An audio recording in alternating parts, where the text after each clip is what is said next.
been watching the channel. You've been seeing my travels through Johannesburg, South Africa.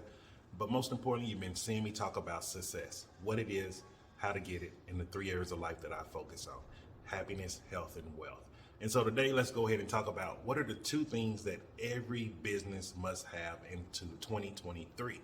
What are 2 things that every business must have in 2023 to be successful? And the first thing that you must have is you must have you must have a social media presence.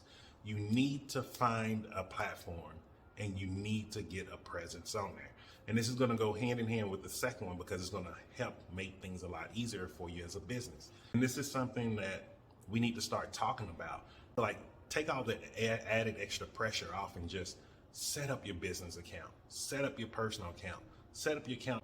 So just because it's old archived content on Instagram, now you set up a TikTok. Businesses make money based off traffic. And this is where most people are going wrong, because they're not looking at social media as a free place of traffic.